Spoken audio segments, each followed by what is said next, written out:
Clara was happy, soon to be married to Albert, a young and very promising man who had just graduated from university and was enrolled in graduate school. His mother, Stella, considered him promising, and she didn't like her son's chosen one, some nurse in a hospital. What kind of a match was she for her scholarly son? And Clara had already bought an expensive dress and tried it on several times, admiring her own reflection in the mirror. But 2 weeks before the wedding, something happened that ruined not only the wedding, but Clara's life as well.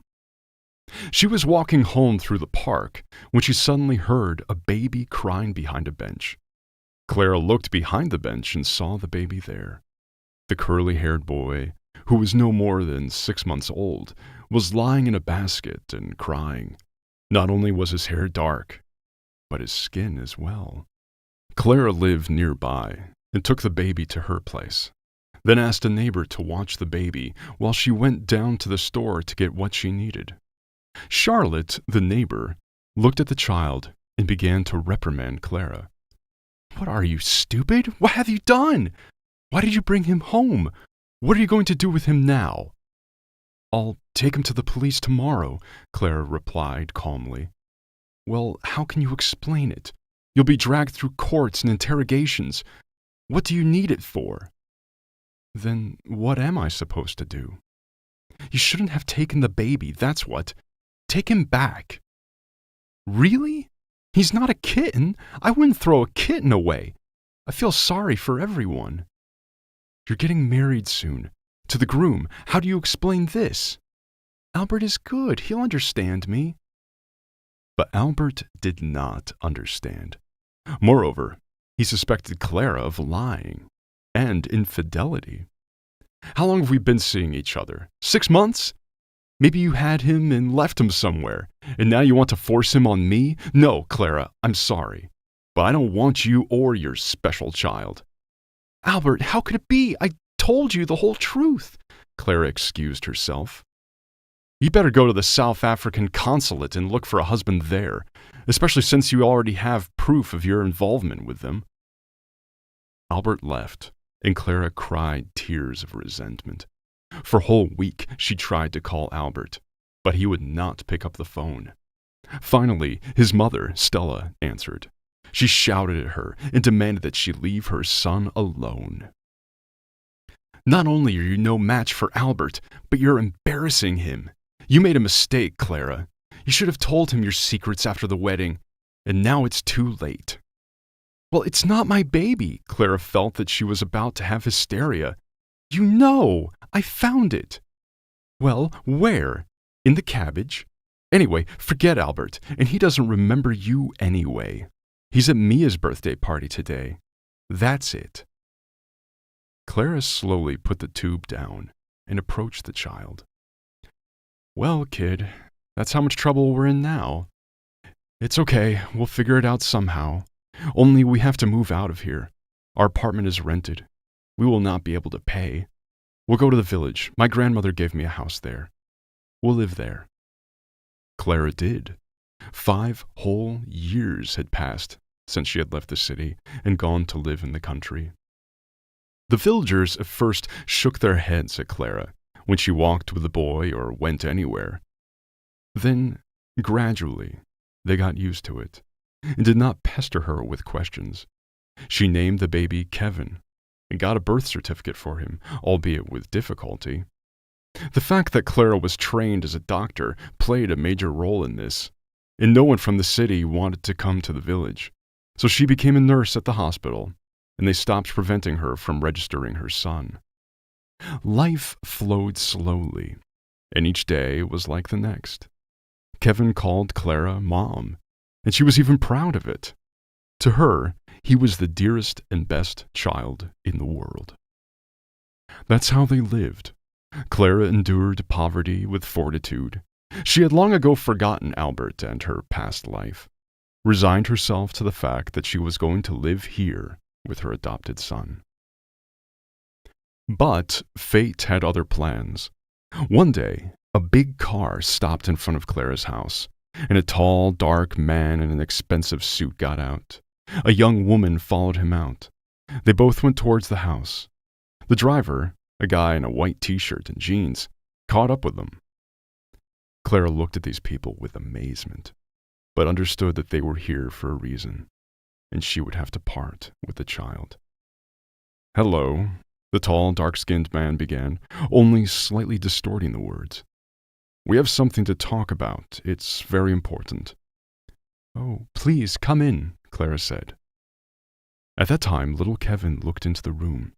He stared at the guests with surprise, and the woman rushed to him with her arms open as soon as she saw him. She was crying, saying something and cradling the baby in her arms.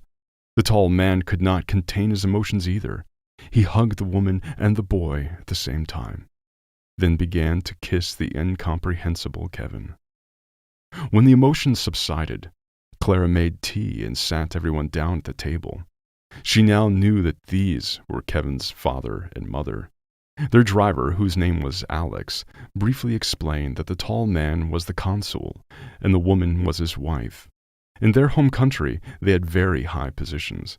Their family had fallen victim to political intrigue, and the child had been kidnapped. They thought for a long time that he was dead.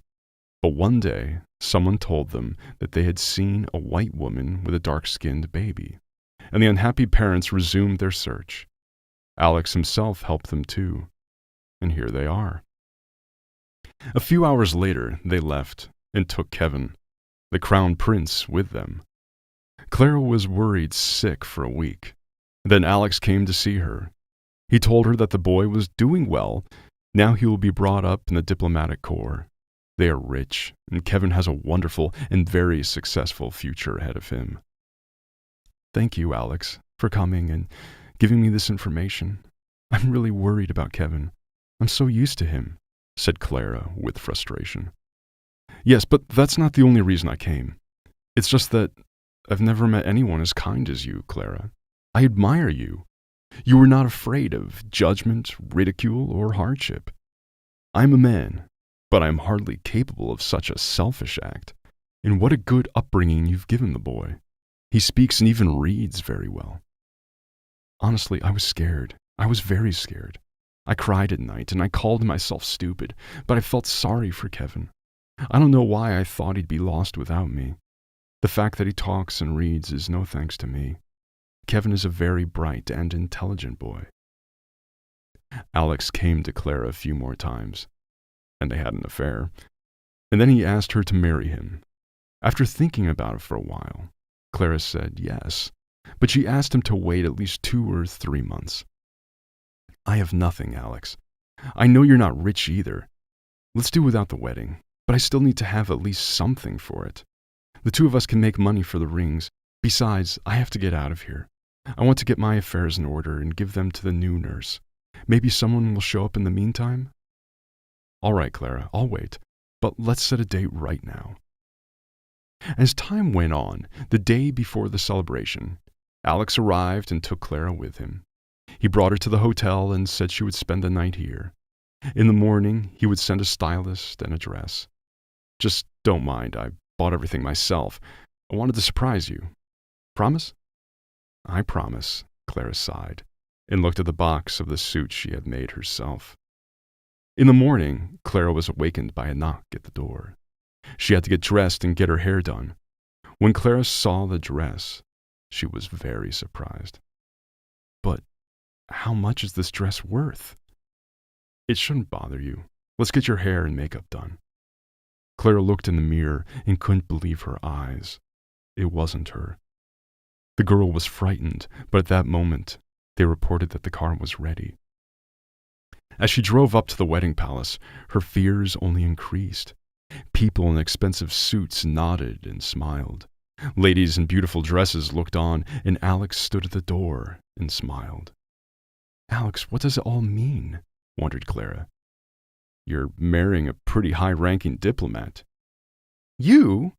Her amazement was boundless. "But you're just a driver." "No, I'm just a friend of an ambassador you saved a child for. By the way, here they are." Clara turned around. Little Kevin was running toward her. She sat down and hugged the baby. Applause erupted in the audience. All the guests already knew their story. 15 years passed. Clara was very happily married, raising a daughter and a son. She was also successful in her profession. She was a leading surgeon in a famous clinic. One day, she had a patient, a man with severe fractures. Claire had been operating on him for several hours, and when she came out of the operating room, she was approached by an older woman. "Doctor, tell me, will my son live?" "Yes, Stella, your son, Albert, will live. I've done everything possible, and the impossible too." Clara walked tiredly toward the resident's room, while an uncomprehending Stella stepped toward the nurse who was passing by. "Girl, who's that?" She nodded toward Clara. "That's Clara, our best surgeon, a doctor from God. She not only saved your son's life, he'll probably get back on his feet. You'll see." "Clara? No way. Does she have children? Is she married?" "Yes, her husband works for the embassy, some high-ranking official. They have 2 children. Their kids are dark-skinned, right?" "And you've heard this story before, too?" "Which one?" "Well, that Clara once saved some consul's son. His father is an ambassador, I think. But I don't know exactly." The nurse trailed off.